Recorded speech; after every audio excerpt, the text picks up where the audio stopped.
नमस्कार। मैं हूं शिवम। स्वागत करता हूं आप सभी लोगों का अपने इस online channel Shivam sir online classes में। आज हम लोग आधुनिक भारत के इतिहास में एक महत्वपूर्ण टॉपिक 19वीं सदी के धार्मिक सुधार आंदोलन के बारे में पढ़ेंगे। आप लोग सभी लोगों को पता है कि 1813 के अधिनियम से चार्टर एक्ट से ईसाई मिशनरियों का भारत में आना शुरू हो गया था।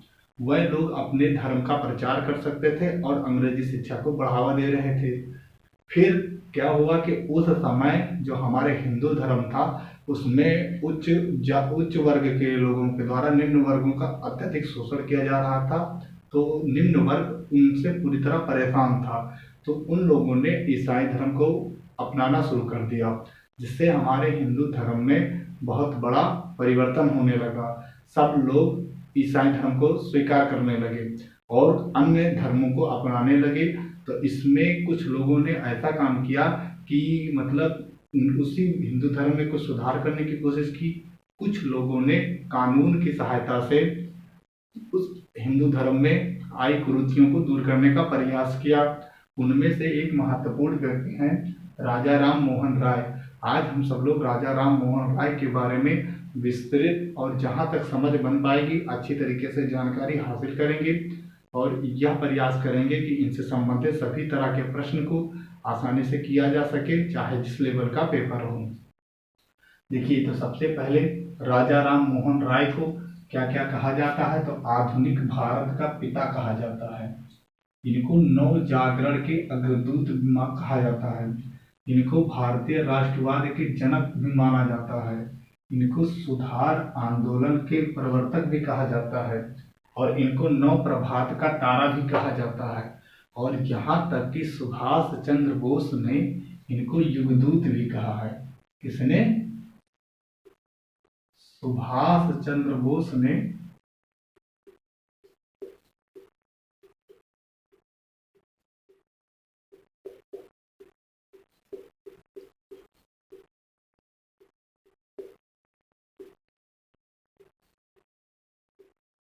युगदूत कहा है।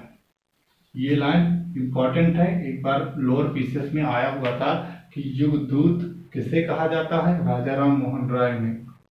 किसने कहा था? सुभाष चंद्र बोस ने कहा था। तो ये सारे उपनाम हैं, याद करने की कोशिश करेंगे। आधुनिक भारत का पिता, नवजागरण के अग्रदूत, भारतीय राष्ट्रवाद के जनक, सुधार आंदोलन के प्रवर्तक, नव प्रभात का तारा और युगदूत। इन्होंने कई सारी तरीकों से सती प्रथा के बारे में जानते होंगे आप सभी लोग। विलियम बेंटिक की सहायता से 4 दिसंबर 1829 को उन्होंने बंद करवाया था। ऐसे और कई सारे काम हैं। ब्रह्म समाज की स्थापना की। तो उन सभी के बारे में धीरे धीरे करके पूरी जानकारी हासिल करते हैं। तो सबसे पहले इनका जीवन परिचय देखने की कोशिश करते हैं। देखिए,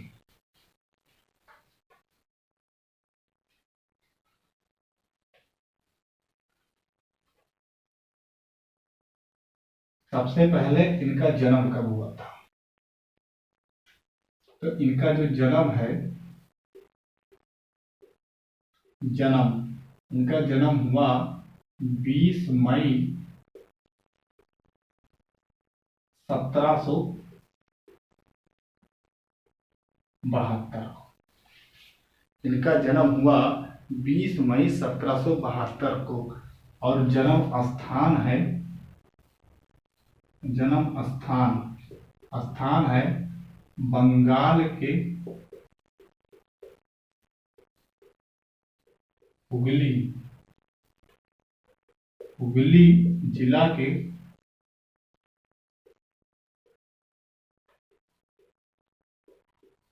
राधानगर में।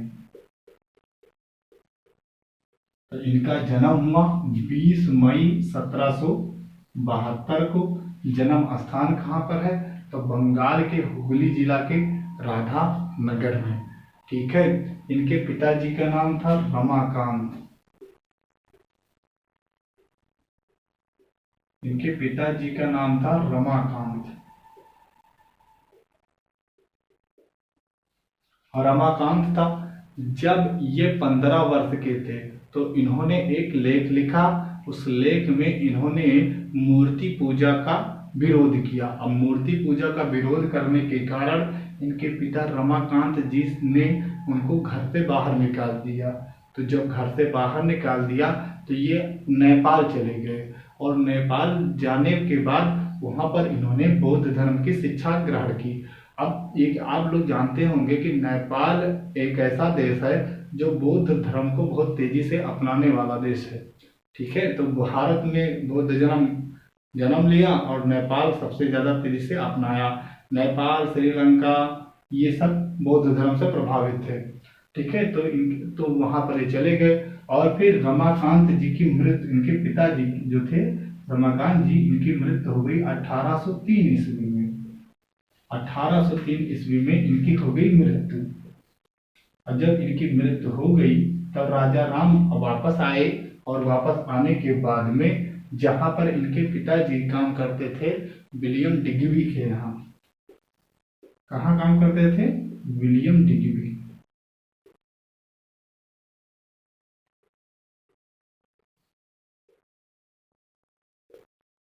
तो वहीं पर इन्होंने 1803 से लेकर के 1814 तक काम किया। तब दीवान के पद पर काम किया।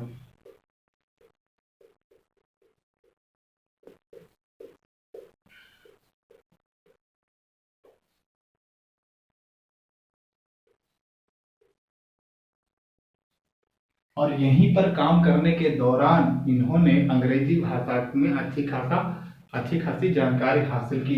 राजा राम मोहन राय को लगभग 12 भाषा का ज्ञान था। 12 भाषा का ज्ञान था।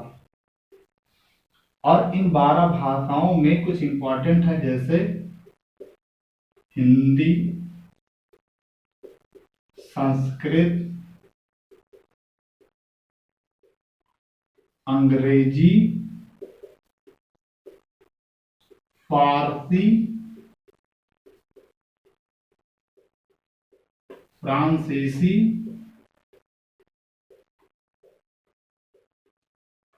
उर्दू, हिब्रू आदि। तो ये मुख्य भाषाएं थी।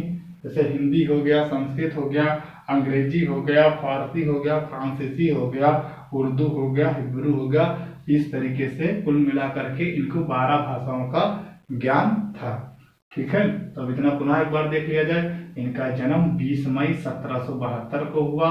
कहाँ पर हुआ? तो बंगाल के हुगली जिला के राधानगर में हुआ। इनके पिताजी का नाम रमाकांत था, जिनकी मृत्यु 1803 ईस्वी में हो गई।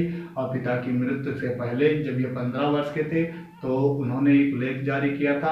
उस लेख में इन्होंने मूर्ति पूजा का विरोध किया था, और जिसके कारण इनके पिताजी ने इनको घर से बाहर निकाल दिया था। तो ये नेपाल चले गए थे, वहां पर इन्होंने बौद्ध धर्म के बारे में अच्छी खासी शिक्षा प्राप्त की थी। फिर इनके पिता की मृत्यु के बाद वापस आए, और विलियम डिग्बी जहाँ पर इनके पिताजी काम करते थे वहीं पर इन्होंने दीवान के पद पर काम किया, और 1814 ईस्वी तक वहां पर कार्य किया। ठीक है, इतना होने के बाद में थोड़ा सा इसको मिटा लेंगे। अब देखते हैं आगे। राजा राम मोहन राय ने 1809 ईस्वी में तूफात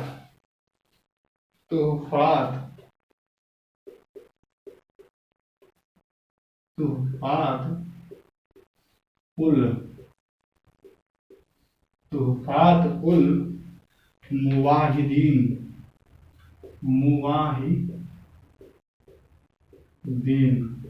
की रचना की, जिसको एकेश्वरवादियों का उपहार कहा जाता था। इसको क्या कहा जाता था?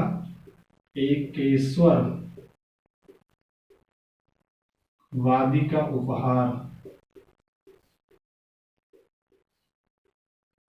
ठीक है, तो इसकी रचना कब की थी? तोहफात उल मुवाहिदीन की 1809 में, और इसी में इन्होंने मूर्ति पूजा का विरोध किया था। मूर्ति पूजा का विरोध किया। क्लियर है। उसके बाद में 1811 में एक घटना हुई। 1811 ईस्वी में क्या घटना हुई कि इनके एक बड़े भाई थे। इनके बड़े भाई थे और इनके बड़े भाई का नाम था जगमोहन। इनके बड़े भाई थे जगमोहन, और इनकी हो गई मृत्यु। बड़े भाई जगमोहन की हो गई मृत्यु, और इनकी एक पत्नी थी। इनकी पत्नी का नाम था अलका मंजरी।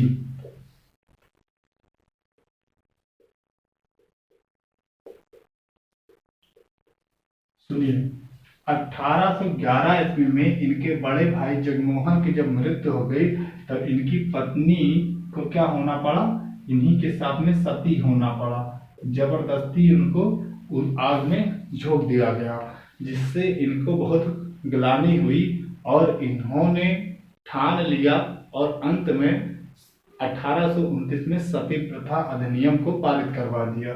तो इसके बारे में हम लोग अभी आगे चर्चा करेंगे। अभी हम लोग यहाँ पर ये बात ध्यान रखते हैं कि इनके बड़े भाई की मृत्यु कब हुई, 1811 ईस्वी में, और उनकी पत्नी थी अलका मंजरी, जिसको उन्हीं के साथ में सती होना पड़ा था। क्लियर है। अब इसके बाद में 1814 से 1815, किसी किताब में 1814 लिखा हुआ है और किसी किताब में 1815 लिखा हुआ है। तो हमने एक जर्नल बना दिया 1814 से 15 ईस्वी में। इन्होंने क्या किया, आत्मीय सभा की स्थापना की। आत्मीय सभा की स्थापना की।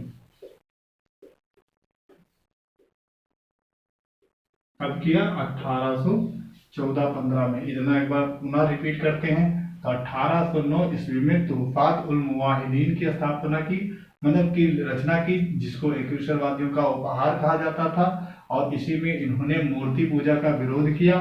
फिर 1811 में इनके बड़े भाई जगमोहन की मृत्यु हो गई। मृत्यु के पश्चात उनकी पत्नी अलका मंजरी, जो कि इनकी मतलब प्रिय भाभी थी, उनको उसी के साथ झोंक दिया गया। उसी में सती हो गई वो, जिसका उन पर गहरा प्रभाव पड़ा। और 1814 से 15 ईस्वी में इन्होंने आत्मीय सभा की स्थापना की। ठीक है, अब इतना मिटाते हैं, फिर आगे बात करते हैं।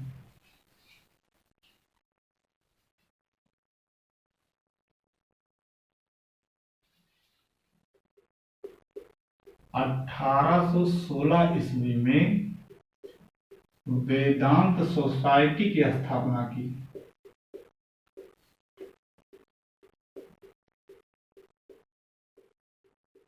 1816 ईस्वी में इन्होंने वेदांत सोसाइटी की स्थापना की, जबकि 1825 ईस्वी में वेदांत कॉलेज की स्थापना की थी।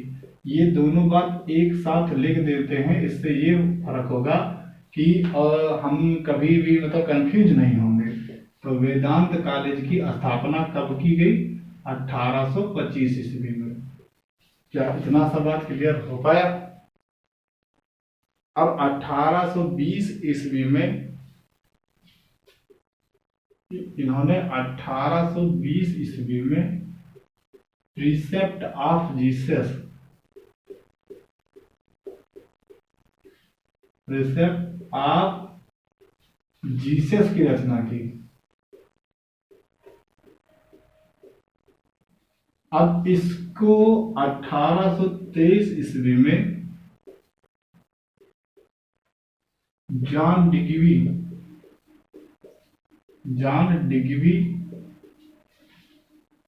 की सहायता से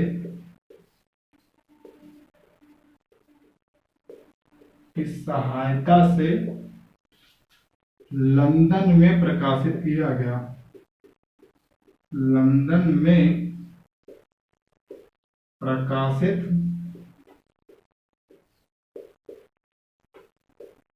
किया गया। क्या ये बात क्लियर है?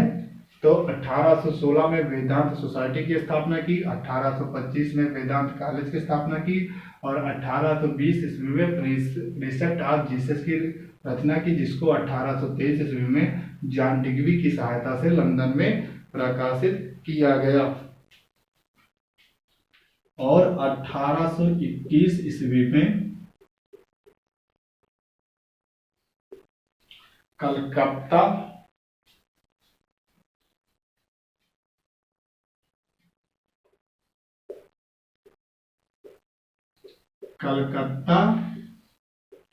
यूनिटेरियन 1821 ईस्वी में कलकत्ता यूनिटेरियन कमेटी की स्थापना की गई।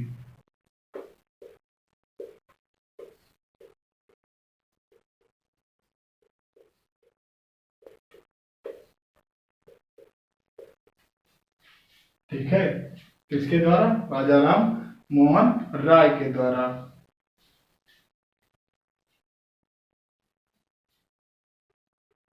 और 1817 ईस्वी में कलकत्ता 1817 ईस्वी में कलकत्ता हिंदू कॉलेज की स्थापना की।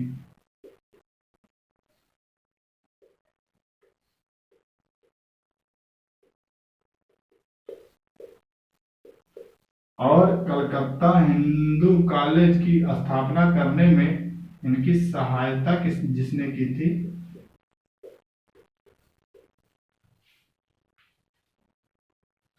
वो थे एक डच थे, उनका नाम था डेविड हेयर। हेयर माने बाल होता है ना, तो डच डेविड हेयर थे। इतना एक बार रिपीट किया जाए तो 1821 में कलकत्ता यूनिटेरियन कमेटी की स्थापना की और 1817 ईस्वी में कलकत्ता हिंदू कॉलेज की स्थापना एक डच थे डेविड हेयर, उनकी सहायता से की थी इन्होंने।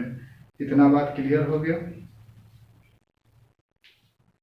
अब एक बात और देखते हैं, इसको मिटा दें इतना, ठीक है।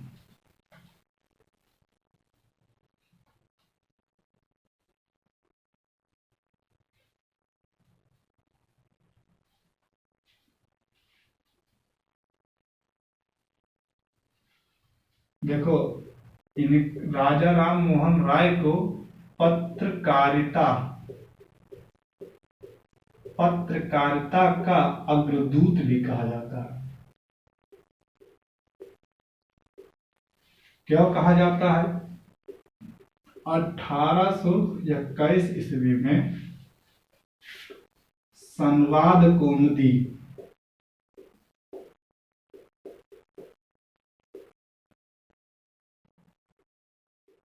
और प्रज्ञा का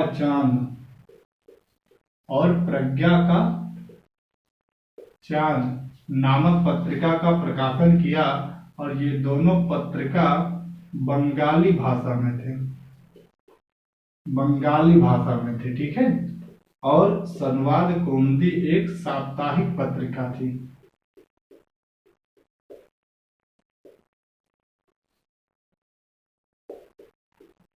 इसके बाद इन्होंने जूरी एक्ट का भी विरोध किया था।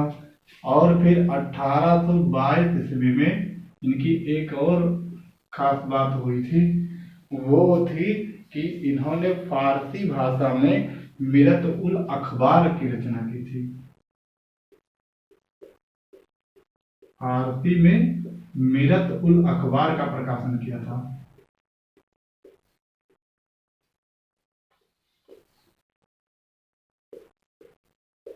ये भी प्रीवियस ईयर के पेपर में आया हुआ है कि मिरत उल अखबार का प्रकाशन किसने किया था? तो राजा राम मोहन राय ने किया था। और इसी में इन्होंने अंग्रेजी भाषा में भी एक प्रकाशन किया था। अंग्रेजी में इस प्रकाशन किया था, उसका नाम था ब्रह्मनिकल मैगजीन। क्या था? ब्रह्म निकल मैगजीन।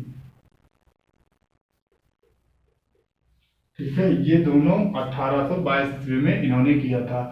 मतलब फारसी भाषा में मिरतुल अखबार और अंग्रेजी भाषा में ब्रह्मनिकल मैगजीन का प्रकाशन किया था। अब एक बात बताते हैं, देखो 1829 ईस्वी में 4 दिसंबर 1829 ईस्वी में विलियम बेंटिंग ने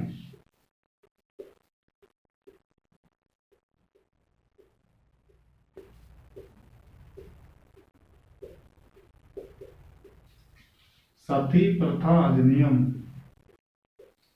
सती प्रथा सती प्रथा विरोधी कानून, सती प्रथा विरोधी कानून पारित किया।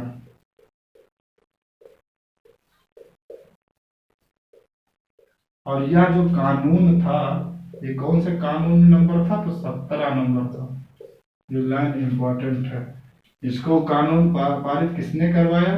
तो ये इसमें मदद किसने की थी, मतलब किसकी प्रेरणा थी? तो राजा राम की।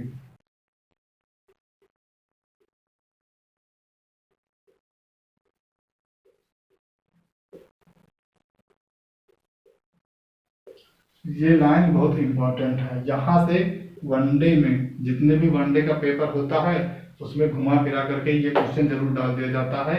या तो ये डाल दिया जाएगा कि सती प्रथा विरोधी कानून कब आया था? 1829 में। लेकिन हम लोग पूरा बात जानेंगे। 4 दिसंबर 1829 में। किसके द्वारा लाया गया था? तो राजा राम मोहन राय के द्वारा। कौन उस समय था गवर्नर? तो उस समय थे विलियम बेंटिंग थे। किसने किया था? विलियम बेंटिंग ने। ये 3-4 पॉइंट हैं जिससे ये क्वेश्चन हमेशा बनते रहे हैं। ठीक है, अब फिर एक बात और घटित होती है। इतना हो गया, इसको मिटा दे। एक बार शाम को ये घूम रहे थे तो 2 आदमी थे जिनसे इनकी मुलाकात हुई और उन्होंने हिंदुओं के एक मात्र ऐसा मंच के लिए आह्वान किया जहां पर सब लोग बैठे और कुछ बातचीत कर सके। एक ऐसी सभा के आयोजन की बात कही जिसमें सिर्फ हिंदू लोग रहें और हिंदुओं में आई बुराइयों को दूर करने का प्रयास किया जाए। तो वो दोनों व्यक्ति थे ताराचंद्र चक्रवर्ती, ताराचंद्र ताराचंद्र चक्रवर्ती और थे एक आदमी जिसका नाम था चंद्रशेखर देव। चंद्रशेखर देव। तो इन दोनों ने मिल करके राजा राम मोहन राय को कहा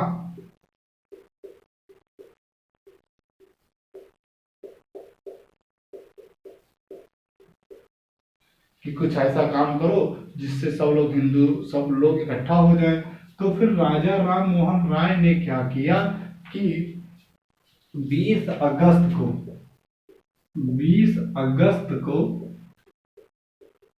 1828 में 20 अगस्त 1828 को ब्रह्म सभा की स्थापना की।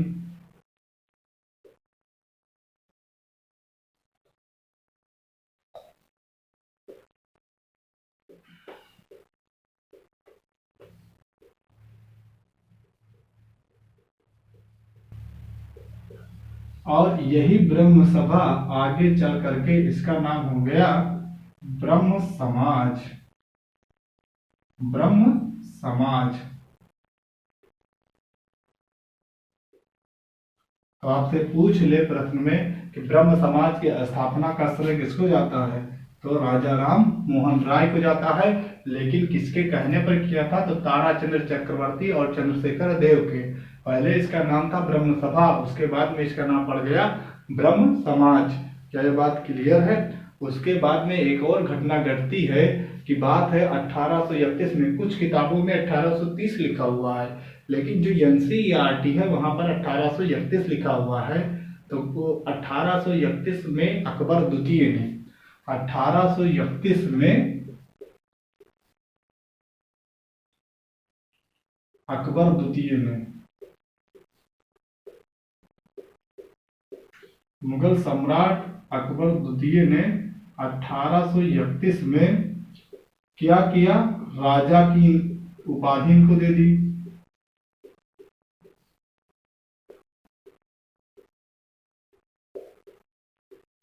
और कहा भेज दिया? और इनको भेज दिया विलियम चतुर्थ के पास।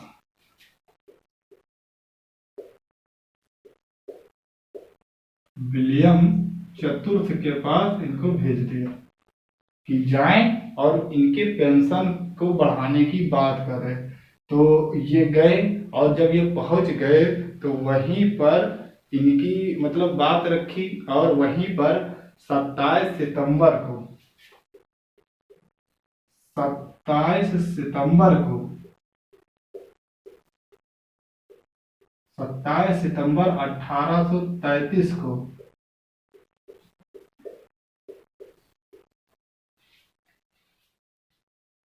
ब्रिस्टल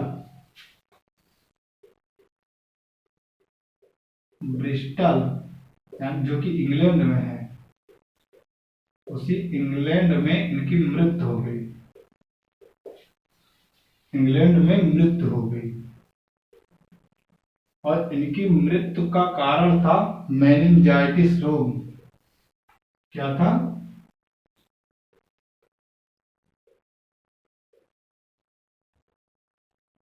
ये रोग क्या होता है? तो हमारे जो मस्तिष्क है, मस्तिष्क के ऊपर की जो एक परत होती है जिसको मेनिन कहते हैं, मेनिन झिल्ली होती है, तो उस मेनिन झिल्ली में वायरस और जीवाणुओं के द्वारा मतलब सूजन कर दिया जाता है, एक रोग उत्पन्न कर दिया जाता है जिसको मेनिंजाइटिस रोग कहते हैं। पहले वहां पर इतना इसका इलाज उपलब्ध नहीं था, तो इससे उनकी मृत्यु हो जाती है। हाँ, तो अब थोड़ा सा रिपीट कर लेते हैं। राजा राम मोहन राय ने ताराचंद्र चक्रवर्ती और चंद्रशेखर देव के कहने पर 20 अगस्त 1828 को ब्रह्म सभा की स्थापना की, जिसका नाम आगे चलकर ब्रह्म समाज हो गया। और अकबर द्वितीय ने 1831 ईस्वी में इनको राजा की उपाधि दी, और विलियम चतुर्थ जो कि इंग्लैंड में थे वहां पर इनको जाने के लिए कहा। तो राजा राम मोहन राय ऐसे पहले व्यक्ति थे जो समुद्र को पार करके इंग्लैंड गए थे। मतलब इंग्लैंड से तो लोग आते थे, लेकिन कोई भारतीय जो समुद्र पार करके नाव के सहायता से इंग्लैंड गया हो, ऐसा ये राजा राम मोहन राय पहले व्यक्ति थे।